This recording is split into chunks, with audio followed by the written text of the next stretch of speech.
Hello students, welcome to my channel Neha Educare. तो बच्चों, आज हम लेकर आ चुके हैं क्लास 9th का साइंस का chapter 5 exploring mixtures and their separation. बच्चों, ये केमिस्ट्री का फर्स्ट चैप्टर है आपके 9th क्लास का और केमिस्ट्री का बेस भी है। तो प्लीज़ वीडियो को एंड तक ज़रूर देखिएगा। हमने इस सिंगल वीडियो में आपके इस चैप्टर के सभी पॉइंट्स को बहुत ही इजी लैंग्वेज में एक्सप्लेन किया है। तो शुरू करते हैं।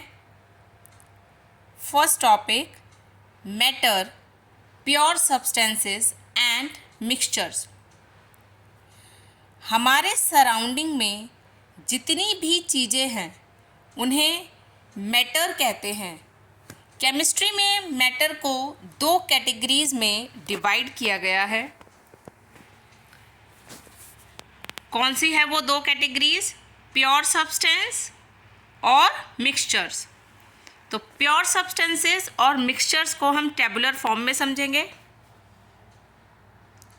प्योर सब्सटेंस कंपोजिशन के बेसिस पर। प्योर सब्सटेंस में सिर्फ एक ही टाइप के पार्टिकल्स, एटम्स या मॉलिक्यूल्स होते हैं। मिक्सचर, जिसे हम इम्प्योर सब्सटेंस भी कहते हैं, इसमें दो या दो से ज़्यादा सब्सटेंसेस फिजिकली मिक्स्ड होते हैं। रेशियो के बेसिस पर प्योर सब्सटेंसेस एलिमेंट्स का रेशियो फिक्स्ड होता है। मिक्सचर में कंपोनेंट्स किसी भी आर्बिट्ररी रेशियो में मिक्स हो सकते हैं। प्रॉपर्टीज़ के बेसिस पर प्योर सब्सटेंस बॉइलिंग और मेल्टिंग पॉइंट्स फिक्स्ड होते हैं। मिक्सचर में बॉइलिंग या मेल्टिंग पॉइंट फिक्स्ड नहीं होते। सेपरेशन के बेसिस पर प्योर सब्सटेंस फिजिकल मेथड से सेपरेट नहीं हो सकते। मिक्सचर फिजिकल मेथड्स जैसे फिल्ट्रेशन, इवोपरेशन से सेपरेट हो सकते हैं। एग्जाम्पल्स, प्योर सब्सटेंस के एग्जाम्पल्स क्या है बच्चों? Gold, pure water, distilled salt. Mixture के air, milk, salt solution, soil और लेमनेड। तो ये था आपका प्योर सब्सटेंसेस और मिक्सचर। बच्चों, इसको इसी टेबुलर फॉर्म में ही समझिएगा और ऐसे ही याद कर लेना और ऐसे ही लिख कर आना, आपको फुल मार्क्स मिलेंगे।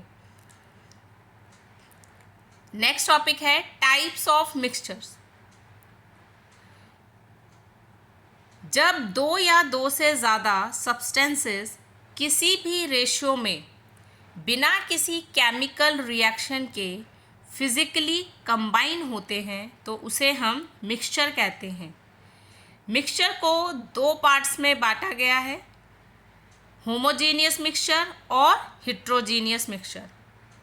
होमोजेनियस मिक्सचर का कंपोजिशन पूरे मिक्सचर में एक जैसा यानी यूनिफॉर्म रहता है। कंपोनेंट्स के बीच कोई डिस्टिंक्ट बाउंड्री नहीं दिखती।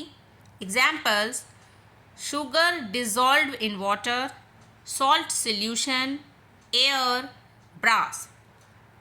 हेट्रोजीनियस मिक्सचर, हेट्रोजीनियस मिक्सचर का कंपोजिशन नॉन यूनिफॉर्म होता है यानी अलग अलग पार्ट्स में अलग प्रोपोर्शन।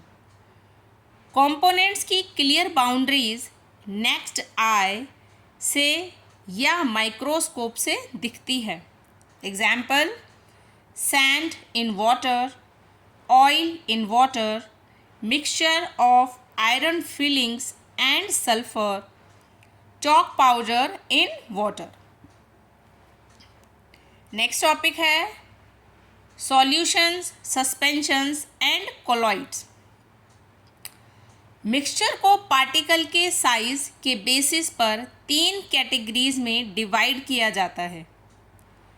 कौन सी है वो तीन कैटेगरीज? ट्रू सॉल्यूशन, सस्पेंशन और कोलॉइड। ट्रू सॉल्यूशन कौन से होते हैं? जिसमें पार्टिकल्स का जो साइज होगा वो लेस देन होगा 1 माइक्रोमीटर के।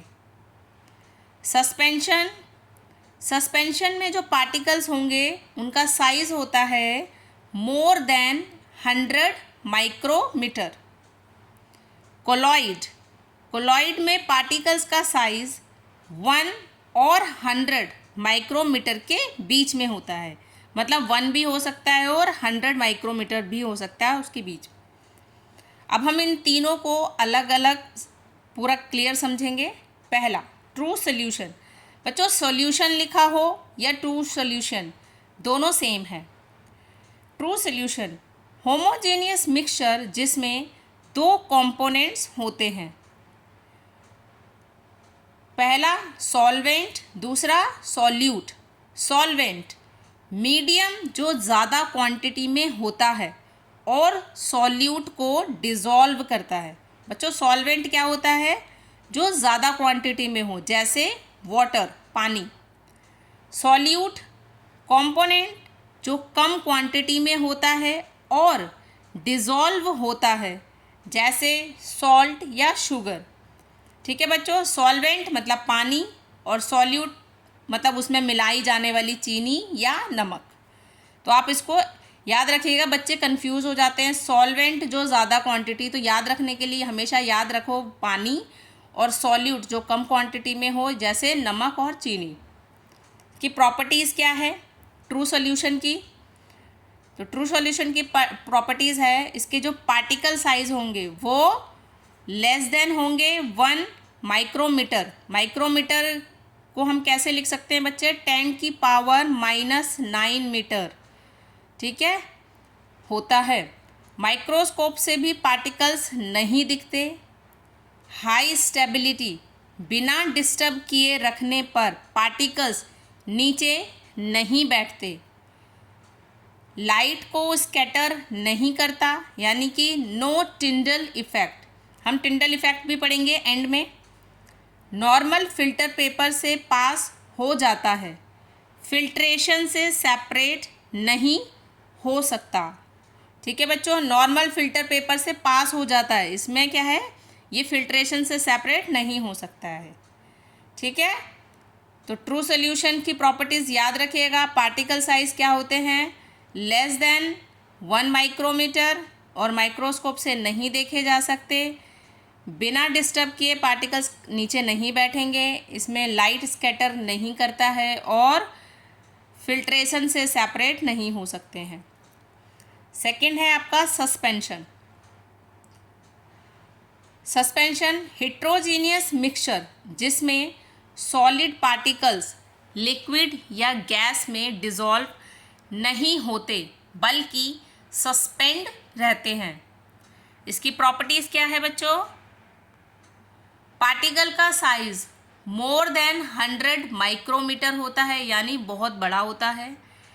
नेक्ड आई से पार्टिकल्स आसानी से दिखते हैं। अनस्टेबल, थोड़ी देर छोड़ने पर पार्टिकल्स बॉटम में बैठ जाते हैं, जिसे हम प्रेसिपिटेशन या सेडिमेंटेशन भी कहते हैं। जब तक पार्टिकल सस्पेंडेड है टिंडल इफेक्ट दिखता है, नीचे बैठने के बाद टिंडल इफेक्ट बंद हो जाता है। फिल्ट्रेशन से इजीली सेपरेट हो जाता है। Example muddy water, chalk water mixture या स्मोक इन एयर। ठीक है बच्चों, देखो ट्रू सॉल्यूशन में क्या था? होमोजीनियस मिक्सचर, और सस्पेंशन में क्या है? Heterogeneous mixture. इसकी प्रॉपर्टीज बच्चों, प्रॉपर्टीज प्लीज अच्छे से याद कीजिएगा। सस्पेंशन की प्रॉपर्टी क्या है? ये मोर देन 100 माइक्रोमीटर होता है, नेक्ड आई से आसानी से दिख जाएगा। थोड़ी देर अगर इसको आप छोड़ दोगे तो जो इसके पार्टिकल्स है वो बॉटम में बैठ जाते हैं, जिसे प्रेसिपिटेशन या सेडिमेंटेशन भी कहते हैं। जब तक इसके पार्टिकल्स सस्पेंडेड रहते हैं, मतलब जब तक नीचे बॉटम में नहीं बैठते, तो इसमें टिंडल इफेक्ट दिखता है। ठीक है, फिल्ट्रेशन से इजीली सेपरेट हो जाते हैं। एग्जाम्पल याद रखिएगा, muddy water, chalk water mixture और smoke in air. Third type पढ़ते हैं कोलॉइड, यानी कोलॉइडल सॉल्यूशन। हेट्रोजीनियस मिक्सचर जो देखने में होमोजीनियस लगता है। ठीक है बच्चों, ध्यान रखिएगा, इसमें कंफ्यूज हो जाते हैं बच्चों। कोलॉइड में क्या है, हेट्रोजीनियस मिक्सचर जो देखने में कैसे लगते हैं, होमोजीनियस लगते हैं। इसके कंपोनेंट्स क्या है, डिस्पर्स्ड फेज और डिस्पर्जिंग मीडियम। डिस्पर्स फेज्ड क्या होता है, सॉल्यूट लाइक कंपोनेंट जो मिक्स होता है। हमने पढ़ा था बच्चों सॉल्यूट क्या था, जैसे नमक या चीनी। और डिस्पर्जिंग मीडियम सॉल्वेंट लाइक कंपोनेंट जिसमें मिक्स होता है, यानी कि जो ज़्यादा क्वांटिटी वाला होता है। ठीक है, कोलॉइडल मिक्सचर का प्रॉपर्टीज़ क्या है, इसके पार्टिकल साइज 1 माइक्रोमीटर से 100 माइक्रोमीटर के बीच होता है। नेक्ड आई से नहीं दिखते पर फिल्टर पेपर से पास हो जाते हैं। क्वाइट स्टेबल, पार्टिकल्स अपने आप बॉटम में नहीं बैठते। स्ट्रॉन्ग लाइट बीम को स्कैटर करते हैं, यानी कि इसमें टिंडल इफेक्ट शो होता है। Examples, milk, fat in water, fog, water in air, blood, shaving cream या स्पॉन्ज। ठीक है बच्चों, कोलॉइड में क्या है, इसके कंपोनेंट्स याद रखने आपको, डिस्पर्स फेज्ड और डिस्पर्सिंग मीडियम। प्रॉपर्टीज़, इसके पार्टिकल्स 1 माइक्रोमीटर से 100 माइक्रोमीटर्स के बीच होते हैं। नेक्ड आइड से नहीं दिखते हैं। फिल्टर पेपर से पास हो जाते हैं। अपने आप बॉटम में नहीं बैठते हैं। टिंडल इफेक्ट स्ट्रांगली शो होता है। Example, milk, fog, blood, shaving cream, sponge.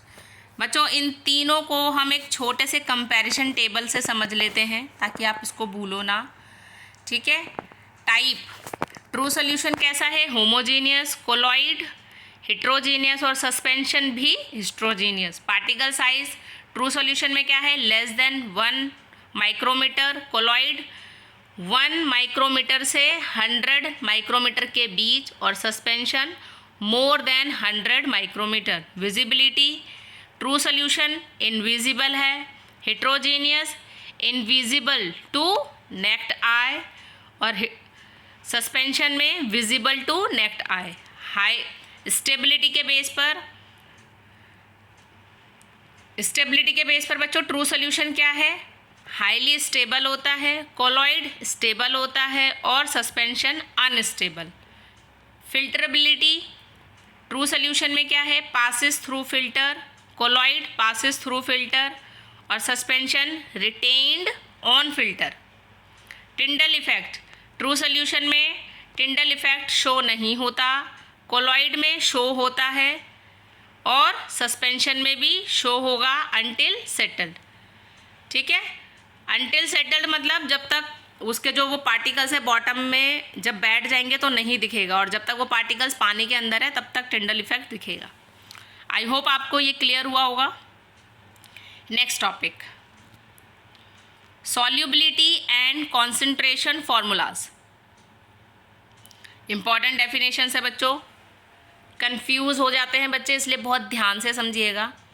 Saturated solution, saturated solution ऐसा सॉल्यूशन जिसमें गिवन टेम्परेचर पर और ज़्यादा सॉल्यूट डिज़ोल्व नहीं किया जा सकता।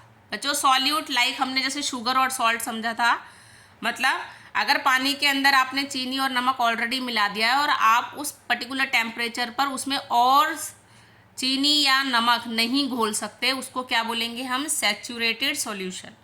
ऐसा सॉल्यूशन जिसमें गिवन टेम्परेचर पर और ज़्यादा सॉल्यूट डिज़ोल्व नहीं किया जा सकता। अनसैचुरेटेड सॉल्यूशन, ऐसा सॉल्यूशन जिसमें सेम टेम्परेचर पर अभी और सॉल्यूट डिज़ोल्व हो सकता है। ठीक है बच्चों, मतलब सेम टेम्परेचर पर अगर उसमें और चीनी या नमक और घुल सकता है पानी के अंदर तो उसको हम कौन सा सॉल्यूशन बोलेंगे, अनसैचुरेटेड सॉल्यूशन।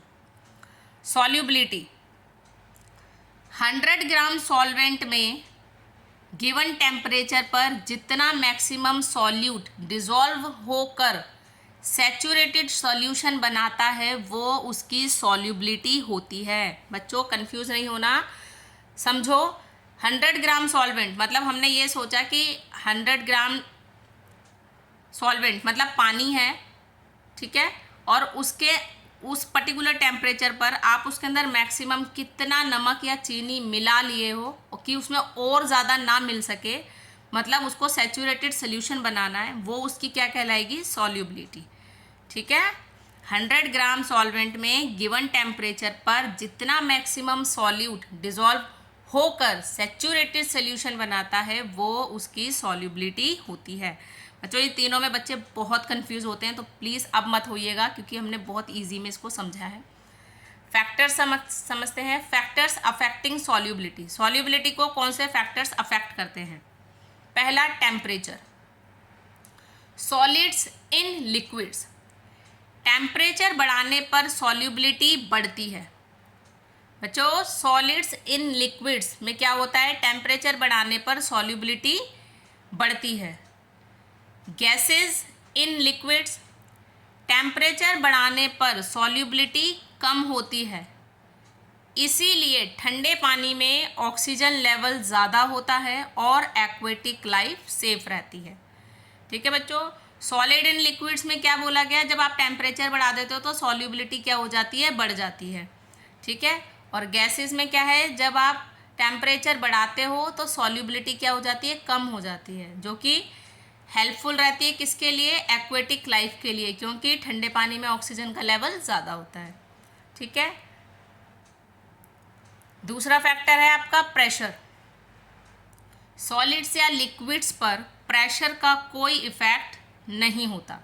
ठीक है बच्चों, सॉलिड्स या लिक्विड्स पर प्रेशर का कोई इफेक्ट नहीं होता है। गैसेज इन लिक्विड्स, प्रेशर बढ़ाने पर गैस की सॉल्युबिलिटी बढ़ती है। कैसे, आपने कार्बोनेटेड सॉफ्ट ड्रिंक बॉटल्स देखी होगी, उसको सील्ड किया जाता है अंडर हाई प्रेशर। ठीक है, तो प्रेशर का इफेक्ट किस में पड़ता है ज़्यादा, गैसेज एंड लिक्विड्स, प्रेशर बढ़ाने पर इनकी सॉल्युबिलिटी बढ़ जाती है। अब जानेंगे कॉन्सेंट्रेशन फार्मूलाज। बच्चों ये न्यूमेरिकल के बेस्ड न्यूमेरिकल क्वेश्चंस के लिए इंपॉर्टेंट है, तो इसका टॉपिक है आपका कॉन्सेंट्रेशन फार्मूला। इसमें आपके 3 फार्मूलाज है। देखो सबसे पहले तो हम ये समझेंगे मास ऑफ सोल्यूशन क्या है। ठीक है, तो mass of solution is equal to mass of solute plus mass of solvent. हमने अभी पढ़ा था ना, सॉल्यूशन क्या होता है, जिसमें सॉल्यूट और सॉल्वेंट दोनों मिक्स होगा, मतलब नमक और चीनी, पानी, चीनी वाला पानी या नमक वाला पानी, तो दोनों को मिलाकर ही सोल्यूशन बना। तो इसका फॉर्मूला क्या है, मास ऑफ सोल्यूशन का फॉर्मूला है मास of solute plus mass of solvent. अब इसी के बेसिस पे आपके 3 फार्मूलाज है। पहला, मास बाय मास परसेंटेज। ठीक है, मास बाय मास परसेंटेज, तो मास परसेंटेज इक्वल टू क्या फॉर्मूला होगा, मास of solute divided by mass of solution into 100। ठीक है बच्चों, ये जो हमने मास ऑफ सॉल्यूशन निकाला था ना अभी, mass of solid plus mass of solvent, वो आपके डिनोमिनेटर में आएगा, और मास ऑफ सॉल्यूट मतलब सॉल्यूशन के अंदर जो भी नमक या चीनी मिलाया गया होगा वो इनटू में 100, तो इससे क्या निकल के आएगा आपका मास परसेंटेज। सेकंड फार्मूला है आपका मास बाय वॉल्यूम परसेंटेज। ठीक है, तो मास या volume percentage is equal to mass of solute divided by volume of solution. बच्चों वॉल्यूम ऑफ सोल्यूशन भी ऐसे निकलेगा, मतलब इसमें क्या है, लिक्विड्स वाले केस में बन जाता है ये। ठीक है, तो इसमें सिंपल जैसे हमने मास ऑफ सोल्यूशन निकाला था, ऐसे ही वॉल्यूम ऑफ सोल्यूशन भी निकलता है।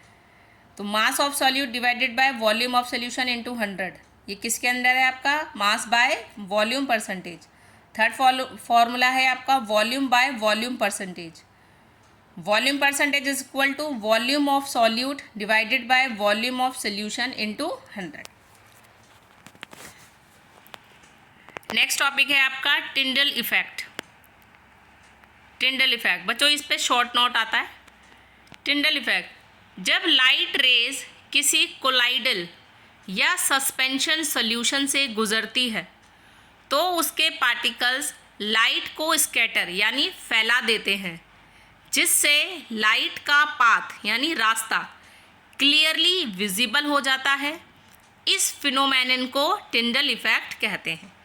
ठीक है बच्चों, अगर आपको रियल लाइफ एग्जाम्पल से समझना है तो हम समझते हैं। पहला, अंधेरे कमरे के छोटे से छेद से सनलाइट आने पर डस्ट पार्टिकल्स का चमकना। आपने देखा होगा अगर रूम में हट जैसे रूम की जो छत होती है अगर उसमें अंधेरा कर रखा है और वहाँ छत पर अगर छोटा सा भी छेद है तो वहाँ से जब सूरज की रोशनी जब उस छेद से आती है तो आप नोट करोगे कि उस पर्टिकुलर लाइन के अंदर जो वो किरण जो आ रही है उसके अंदर आपको डस्ट पार्टिकल्स दिखाई देंगे। वो किसका इफेक्ट है? Tyndall effect.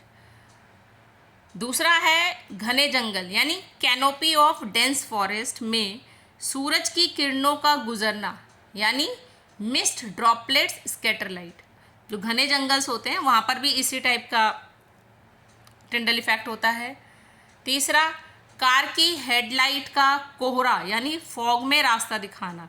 जब बहुत ज़्यादा फॉग हो जाता है तो कार की जो हेडलाइट होती है वो एक अलग सी ही एक अलग लाइन में चलती है। वो किसका इफेक्ट है? वो टिंडल इफेक्ट। ठीक है बच्चों, तो ये तीनों एग्जाम्पल्स आप याद भी कर लीजिएगा। टिंडल इफेक्ट्स में छोटा सा नोट आता है तो आप इसी टाइप से लिख सकते हैं उसको। नेक्स्ट टॉपिक है आपका सेपरेशन टेक्निक्स ऑफ मिक्सचर्स। ये इम्पॉर्टेंट पार्ट है कि आप मिक्सचर्स को सेपरेट करने के लिए क्या क्या टेक्निक्स यूज़ करते हो। ठीक है, इसमें बच्चे कंफ्यूज बहुत रहते हैं तो हम ध्यान से समझेंगे। पहला टेक्निक क्या है? Sedimentation and decantation. इसका यूज क्या है? कोर्स यानी बड़े insoluble solid particles in liquid. ठीक है, लिक्विड में आपके कोर्स इनसॉल्यूबल सॉलिड पार्टिकल्स है। प्रोसेस क्या होगा? हैवी पार्टिकल्स ग्रेविटी से बॉटम में बैठ जाते हैं। ठीक है, जो हैवी पार्टिकल्स होंगे वो ग्रेविटी की वजह से बॉटम में बैठ जाएंगे, जिसे क्या बोलेंगे? सेडिमेंटेशन। ऊपर के साफ लिक्विड को बिना हिले दूसरे कंटेनर में ट्रांसफ़र किया जाता है, उसको हम क्या बोलेंगे? डिकेंटेशन।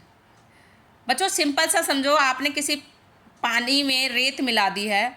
ठीक है, अगर आपने उसको थोड़ी देर रेस्ट पे रख दिया तो उससे क्या होगा? जो वो सैंड होगी वो नीचे बॉटम में बैठ जाएगी। वो जो नीचे बॉटम में बैठ गई उसको क्या बोलेंगे? सेडिमेंटेशन। और बिना उस ग्लास को ज़्यादा मूव किए हुए आप धीरे से दूसरे उसका जो ऊपर का जो पानी उसको दूसरे कंटेनर में आप डाल देंगे तो वो क्या कहलाएगा? आपका डिकेंटेशन। ठीक है, नेक्स्ट है कॉलुगेशंस या लोडिंग। इसमें क्या होता है आपका? Use of alum. एलम क्या होती है? आपकी फिटकरी। कोगुलेशन बच्चों ध्यान रखना, एलम का यूज़ होगा इसके अंदर। इसका यूज़ क्या है? सस्पेंडेड फाइन क्ले या मड पार्टिकल्स को आसानी से बॉटम में नहीं बैठते हैं। सस्पेंडेड फाइन क्ले या मड पार्टिकल्स जो आसानी से बॉटम में नहीं बैठते हैं, उसमें प्रोसेस क्या करेंगे आप? पानी में फिटकरी यानी एलम घुमाने पर फाइन पार्टिकल्स हैवी होकर फ्लॉक्स यानी थक्का बना लेते हैं और जल्दी नीचे बैठ जाते हैं। ठीक है बच्चों, जो मिट्टी वाला पानी होता है उसमें क्या होता है? पार्टिकल्स आसानी से नीचे नहीं बैठते हैं। तो ऐसे केसेस में क्या होता है? उसके अंदर फिटकरी मिलाई जाती है। जब आप फिटकरी को उसके अंदर अच्छे से घुमाते हो तो जो उसके फाइन पार्टिकल्स होंगे, मतलब वो जो मिट्टी वाला जो पार्ट होगा वो हैवी हो जाते हैं और हैवी होकर एक लेयर बना के नीचे बैठ जाएंगे। ठीक है, नेक्स्ट है इवोपरेशन या वेपराइजेशन।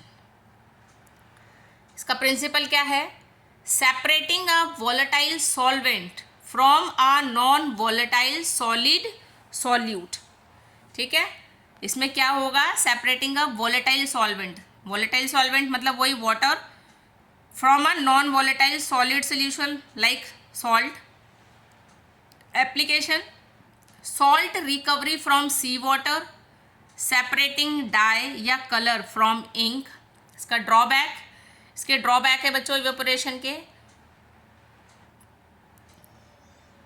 प्योर सॉलिड क्रिस्टल मतलब जो इसके जो सॉलिड क्रिस्टल्स होते हैं इवेपोरेशन के दौरान, जो प्योर सॉलिड क्रिस्टल्स होंगे वो डैमेज हो सकते हैं या चैरिंग मतलब बर्न हो सकते हैं। ठीक है, नेक्स्ट है आपका सेंट्रीफ्यूगेशन का प्रिंसिपल क्या है? मिक्सचर को हाई स्पीड पर स्पिन यानी घुमाया जाता है। डेंस यानी भारी पार्टिकल्स नीचे चले जाते हैं और लाइटर पार्टिकल्स टॉप पर आ जाते हैं। ठीक है, तो इसका एप्लीकेशंस किस पर होता है? मिल्क से क्रीम या बटर निकालना, ब्लड और यूरिन टेस्ट में इसका यूज़ होता है, वॉशिंग मशीन में कपड़े स्क्यूज़ या ड्राई करना। ठीक है बच्चों, सेंट्रीफिकेशन में क्या होगा? मिक्सचर को हाई स्पीड पर स्पिन किया जाता है। ठीक है, नेक्स्ट है आपका सेपरेटिंग फनल। इसमें क्या होगा? Decantation of immiscible liquids. ठीक है, समझते हैं इसका प्रिंसिपल क्या है। दो इममिस्किबल लिक्विड्स जो मिक्स नहीं होते हैं अपनी डेंसिटीज़ के बेसिस पर अलग लेयर्स बनाते हैं। ठीक है बच्चों, तो इसमें क्या होगा इसका प्रोसेस? बॉटम लेयर को स्टॉप कॉक खोलकर पहले निकाल लिया जाता है। ठीक है, एप्लीकेशन जैसे oil and water separation, molten slag separation in iron extraction. मतलब जैसे समझो ऑयल एंड वाटर है, आपने पानी और ऑयल को एक साथ मिक्स कर रखा है, तो इसमें क्या होगा? जो भी अपनी अपनी डेंसिटीज़ के हिसाब से इसके अंदर क्या होगा? अब जैसे ऑयल क्या होगा? पानी के ऊपर आने लगेगा। ठीक है, तो हम क्या करेंगे इसमें, जो वो पर्टिकुलर जो कंटेनर है उसके नीचे का जो स्टॉप कॉक होगा उसको हम खोल देंगे, तो उससे क्या होगा? पानी नीचे से निकल जाएगा और जो ऊपर जो तेल है वो उसी में रह जाएगा। ठीक है, तो इसको हम separating funnel, decantation of immiscible liquids भी कहते हैं। बच्चों इसकी एक्टिविटीज़ है प्रॉपर। ठीक है, तो हम या तो उन एक्टिविटीज़ को हम क्वेश्चन आंसर्स के थ्रू समझ लेंगे। ठीक है, क्योंकि आपके वो एक्टिविटीज़ भी आ सकती है एग्जाम्स में 5 मार्क्स के क्वेश्चंस में। नेक्स्ट है आपका सब्लिमेशन। सब्लिमेशन में क्या होगा? सेपरेटिंग अ सब्लिमेबल सॉलिड जो हीट करने पर डायरेक्टली सॉलिड से गैस बन जाता है फ्रॉम नॉन सब्लिमेबल इम्प्योरिटीज़। ठीक है, सब्लिमेबल सब्सटेंसेस क्या है आपका? अमोनियम क्लोराइड जिसको NH4Cl, कैम्फर यानी कपूर, नेप्थेलिन, एंथ्रासिथेन या आयोडीन। ठीक है बच्चों, इसमें क्या होगा? सेपरेटिंग अ सब्लिमेबल सॉलिड। सब्लिमेबल सॉलिड क्या होगा? जिसको हीट करने पे क्या होगा? वो डायरेक्टली सॉलिड से क्या बन सकता है? गैस बन जाएगा फ्रॉम नॉन सब्लिमेबल इम्प्योरिटीज़ को कौन सा प्रोसेस बोलेंगे हम? सब्लिमेशन, ये टेक्निक। ठीक है, नेक्स्ट टेक्निक है आपकी क्रोमेटोग्राफी। क्रोमेटोग्राफी में क्या होगा? Separating components based on their different solubilities in a single solvent. Process filter paper strip पर स्पॉट लगाकर सॉल्वेंट में डिप करते हैं। जो कंपोनेंट फास्ट डिज़ोल्व और मूव करता है वो पेपर पर ऊपर राइज करता है। ठीक है, ऊपर की ओर आने लगता है। इसका एप्लीकेशंस कहाँ है? Colours in dye separation, pigments from natural flowers, drugs from blood. Next है आपका सिंपल डिस्टिलेशन। बच्चों ये सारी आपकी टेक्निक्स हैं। ठीक है, मिक्सचर को सेपरेट करने की। सिंपल डिस्टिलेशन, इसमें क्या होगा? सेपरेटिंग टू मिस्किबल लिक्विड्स जिनके बॉइलिंग पॉइंट्स का डिफरेंस मोर देन 25 केल्विन या 25 डिग्री सेल्सियस होता है।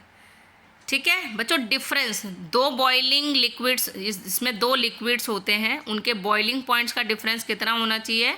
More than 25 kelvin, 25 degree Celsius. ठीक है, इसका प्रोसेस क्या होगा? लोअर बॉइलिंग पॉइंट वाला लिक्विड पहले वेपराइज होता है।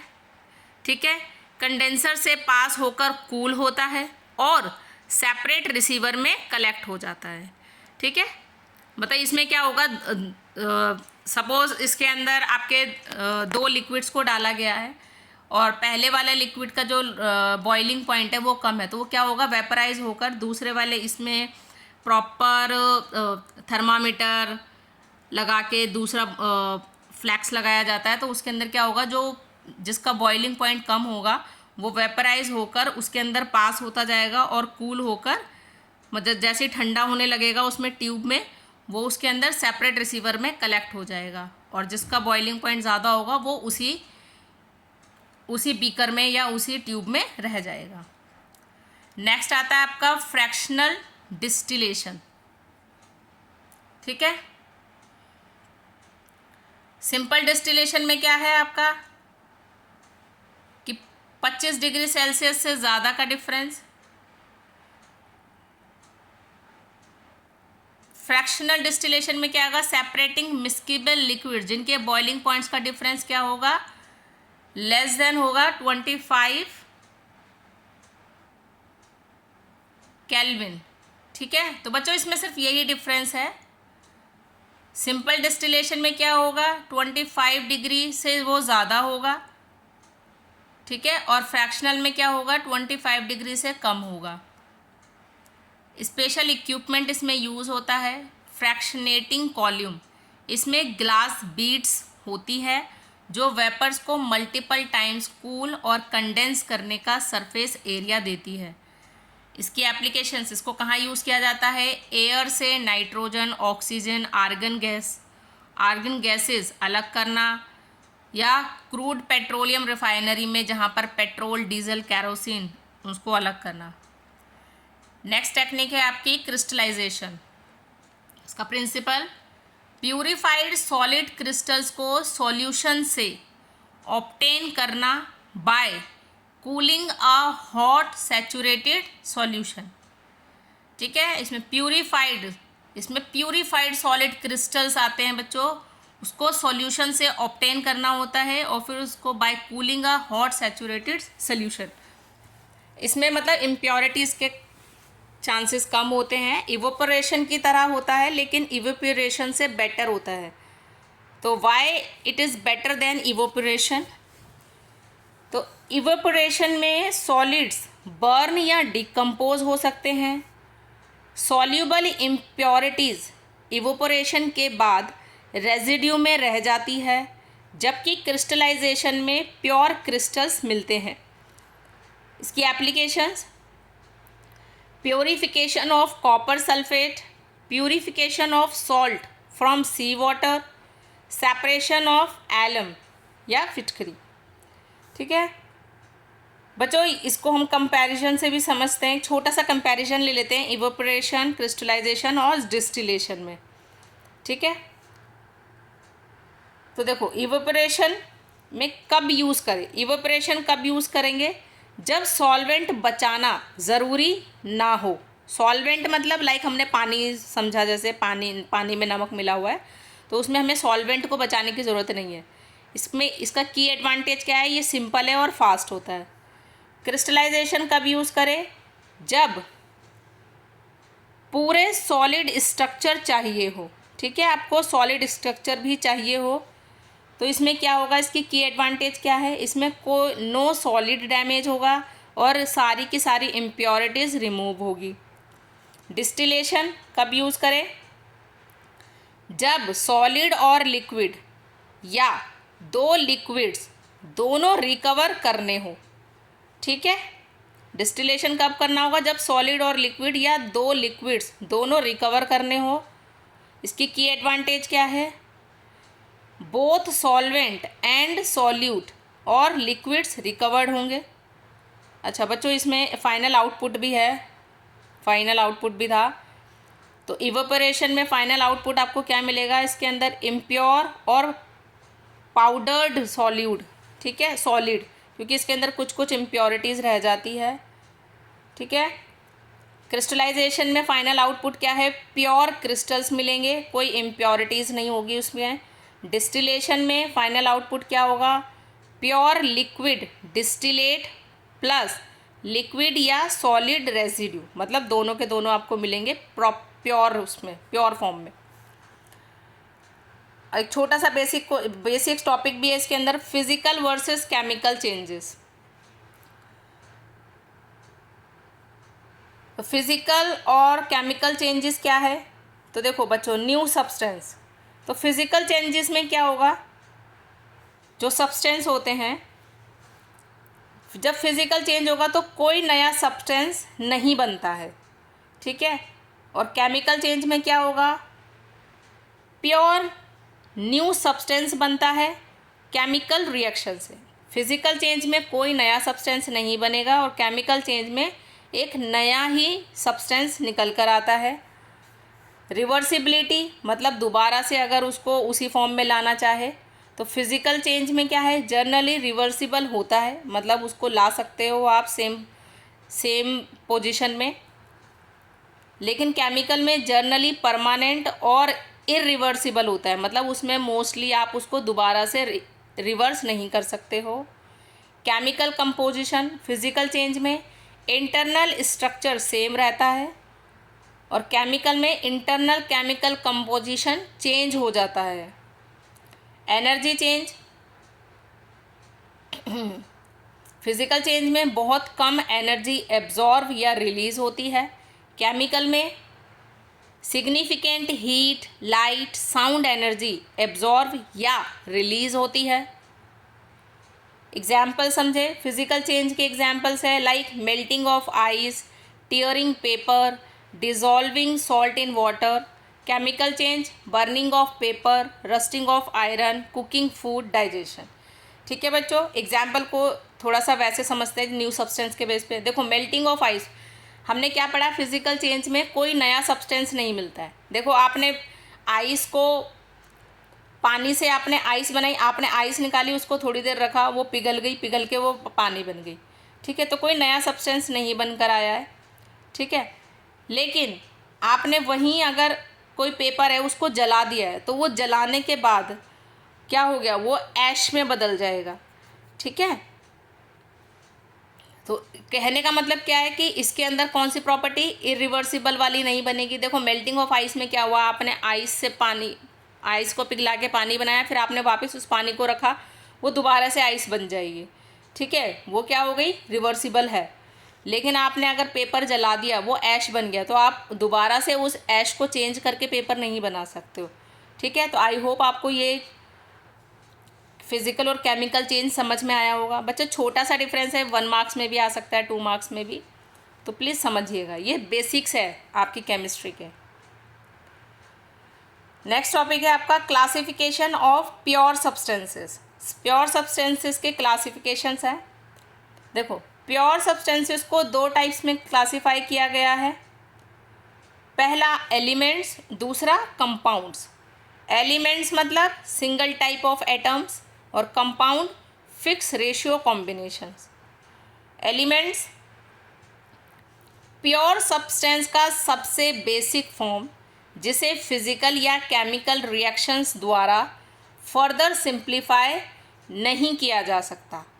इसका फर्स्ट यूज्ड किसने किया था, रॉबर्ट बॉयले। कब, 1661 में। बच्चों ये 1 मार्क में आ सकता है। एलिमेंट्स का फर्स्ट यूज किसने किया था, रॉबर्ट बॉयले ने 1661 में। ठीक है, तो प्योर एलिमेंट्स क्या है, प्योर सब्सटेंस का सबसे बेसिक फॉर्म होता है। इसे फिजिकल या केमिकल रिएक्शन के द्वारा फर्दर सिंप्लीफाई नहीं किया जा सकता। एलिमेंट्स के टाइप्स, पहला मेटल्स। मेटल्स क्या है, हाईली लस्टर मतलब उनमें चमक होती है। मैलिएबल यानी उनको कूट कर, मतलब उनको पीट कर शीट्स बन सकती है। डक्टाइल मतलब उनको और ज़्यादा प्रोसेस करके आप वायर बना सकते हो। ठीक है, मेटल्स क्या है, good conductors of heat and electricity है। Example gold, silver, iron, mercury. बच्चों मरकरी क्या है, ओनली लिक्विड मेटल है। ये क्वेश्चन पूछ लिया जाता है कि मेटल्स में कौन सा ऐसा मेटल है जो कि लिक्विड फॉर्म में होता है, तो वो कौन सा है, मरकरी। ठीक है, तो मेटल्स की प्रॉपर्टी क्या है, ये हाईली लस्टर होंगे, मैलिएबल होंगे और डक्टाइल होंगे और हीट और इलेक्ट्रिसिटी के गुड कंडक्टर्स होंगे। फिर आता है नॉन मेटल्स। नॉन मेटल्स की प्रॉपर्टीज़ क्या है, ये नॉन लस्टीरियस होंगे, नॉन मेलिएबल होंगे और नॉन डक्टाइल यानी ब्रिटल होंगे, मतलब इनको अगर कूटा जाएगा तो ये बिखर सकते हैं। ये poor conductors of heat and electricity है। Example oxygen, hydrogen, carbon, bromine. बच्चों bromine only liquid non metal है। अगर आपसे पूछा जाए कि नॉन मेटल में कौन सा ऐसा नॉन मेटल है जो कि लिक्विड फॉर्म में, तो वो कौन होगा? ब्रोमाइड। और अगर मेटल में लिक्विड पूछा जाए तो मरकरी। ठीक है। थर्ड आता है आपका मेटलॉइड्स। मेटलॉइड्स मेटल्स और नॉन मेटल्स के बीच की इंटरमीडिएट प्रॉपर्टीज़ शो करती है। एग्जाम्पल सिलिकॉन, बोरॉन या जर्मेनियम। नेक्स्ट टॉपिक है कंपाउंड्स। कंपाउंड्स क्या है? ऐसा प्योर सब्सटेंस जो दो या दो से ज़्यादा एलिमेंट्स के केमिकली फिक्स्ड प्रोपोर्शन या रेशियो बाय मास में कंबाइन होने से बनता है। इसके कैरेक्टरिस्टिक्स क्या है? कंपाउंड की प्रॉपर्टीज़ उसके कॉन्स्टिट्यूएंट एलिमेंट्स की प्रॉपर्टीज़ से बिल्कुल अलग होती है। Example water. वाटर को आप कैसे लिखते हो? H2O। तो इसमें क्या बना? जो हाइड्रोजन है, हाइड्रोजन क्या है? H2। ये क्या होता है? Highly combustible.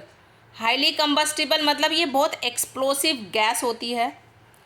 ऑक्सीजन, ये फायर और कंबंशन सपोर्ट करने वाली गैस है। वाटर, कंपाउंड जो आग बुझाने यानी फायर एक्सटिंग्विशर के काम आती है। देखो आप खुद समझो, हमने अभी पढ़ा हाइड्रोजन क्या है? बहुत एक्सप्लोसिव गैस है। ठीक है। और ऑक्सीजन क्या है? आग को जलाने का काम करता है।